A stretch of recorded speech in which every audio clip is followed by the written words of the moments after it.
বার্ষিক 4% হার সুদে কত টাকার 2 বছরের সরল সুদ ও চক্রবৃদ্ধি সুদের অন্তর 80 টাকা হবে?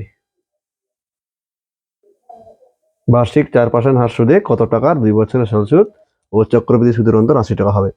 তো অঙ্কটিতে বলা আছে সরল সুদ আর চক্রবৃদ্ধি সুদের অন্তর, তার মানে আমাদের বের করতে হবে সরল সুদ আর চক্রবৃদ্ধি সুদ। আর বলছে এখানে কত টাকা, মানে আসলটা দেওয়া নেই।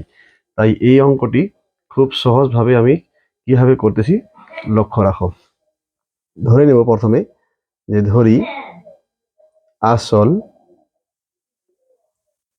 x টাকা, 100 ধরেও এগুলো অঙ্ক করা যায়।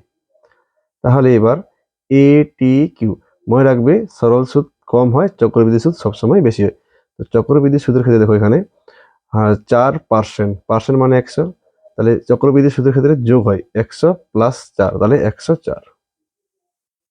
আর এখানে 2 বছর আছে, তাই এটাকে 2 বার লিখতে হবে, আর নিচে পার্সেন্টেজের জন্য থাকবে ইন্টু x, এটা হলো সমূল চক্রবৃদ্ধি।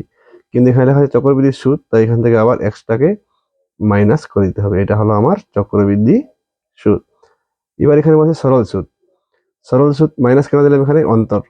সরল সুদের ক্ষেত্রে শুধু এখানে 4% আছে, তাহলে 4% মানে 4/100, আর বছর গুণ হবে ইন্টু আসল গুণ হবে, সমান সমান কত হচ্ছে 80 টাকা। এটা হচ্ছে ডাইরেক্ট প্রসেস।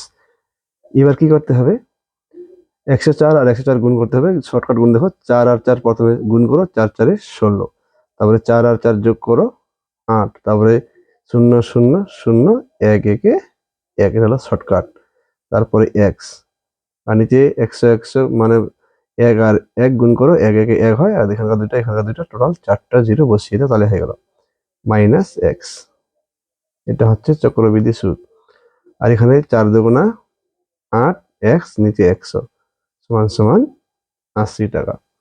এবার কি করবে,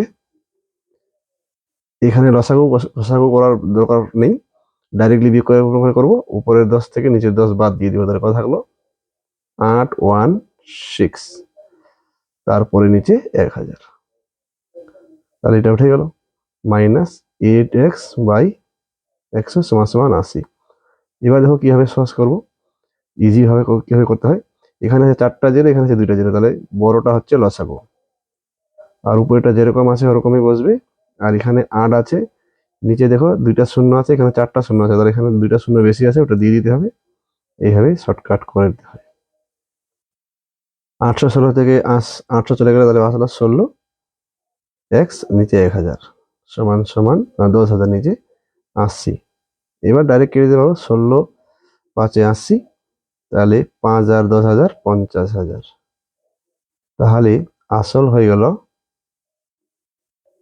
50,000 টাকা।